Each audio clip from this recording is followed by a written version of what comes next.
Have you ever been with someone you've suspected to be a narcissist and you're noticing that they're sort of what you think is sort of mirroring you and you're thinking it's super weird and you're wondering all about it? Well, by the end of this video, you're going to know what in the heck is going on.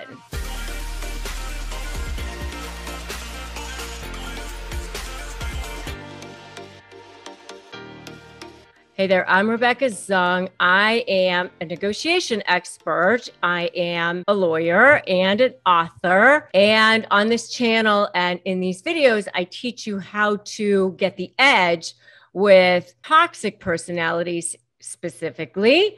And if that's something that you want to be able to do, I encourage you to subscribe to this channel and hit that notification bell. Okay.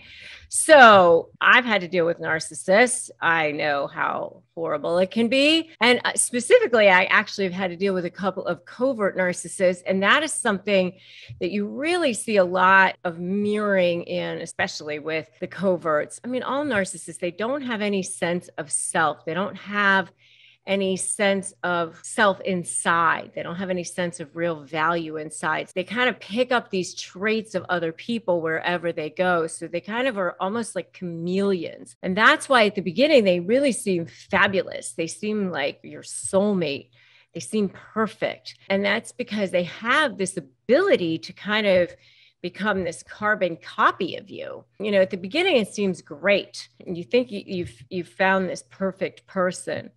And then it becomes kind of weird in some ways. And they do use this technique that is very, very manipulative because they've been studying people. The way that they have this chameleon technique, the way they know how to manipulate people so well is because they know how to read people, they study people to become the perfect person. But it's this fake routine. It's this double life that they lead because, you know, inside they're empty, they have nothing going on. Outside is this shell of a person. And by the way, I do have a whole video on why narcissists lead double lives, which you can definitely check out. And so they have this technique that involves mimicking other people's body language, other people's mannerisms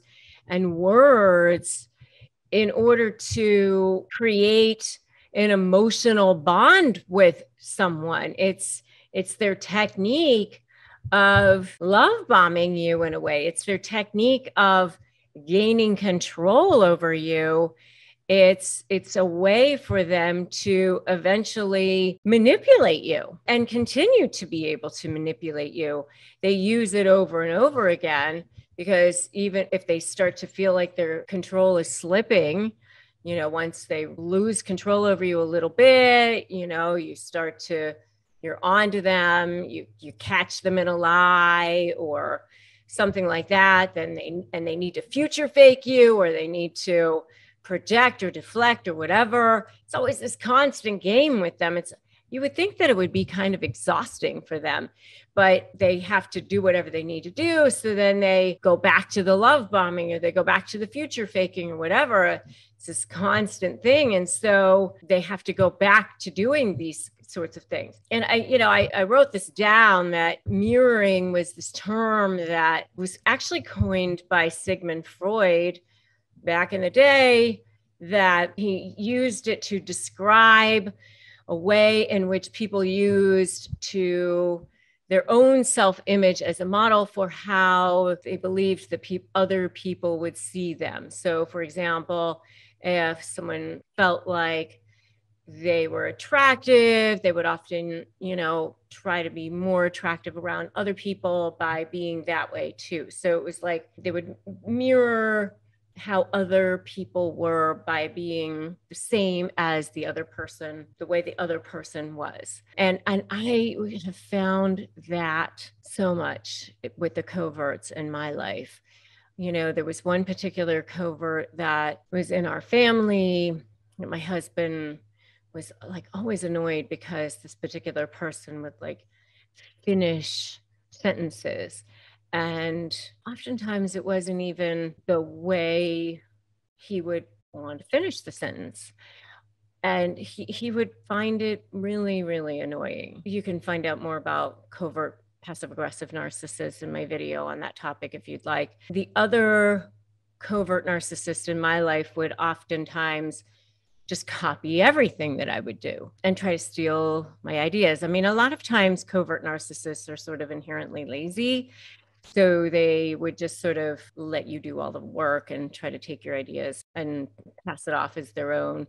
So that happens sometimes too, but that's sort of something else that they do as well. But why they mirror you oftentimes is because they think that it's a way to sort of love bomb you. They think that it's a way to make them look more attractive to you, so that they will eventually be able to manipulate you, a way that they will eventually be able to control you.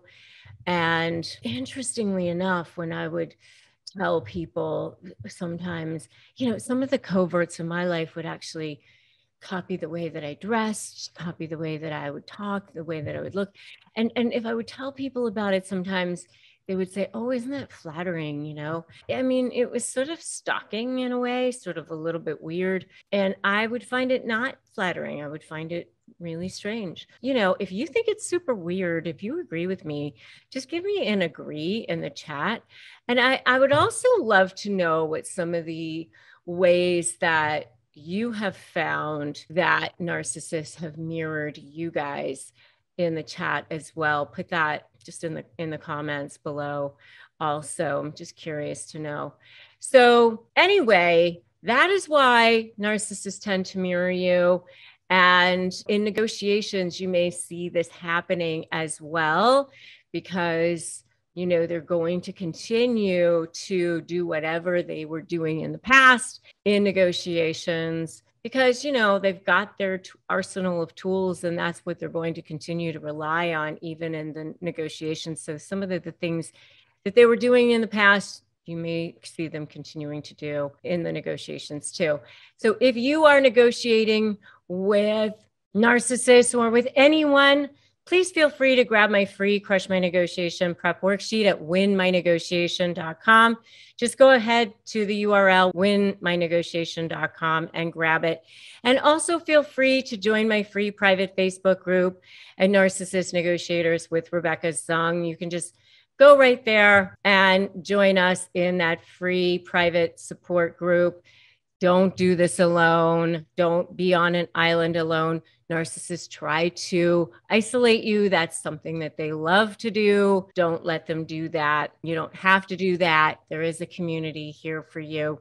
So we are here. Remember, today is a great day to start negotiating your best life. I'm Rebecca Zung, and make sure you subscribe to this channel. Subscribe, hit that notification bell. If you like this video, give it a like, give it a share as well. Let other people know about this information, and I will definitely see you in the next video.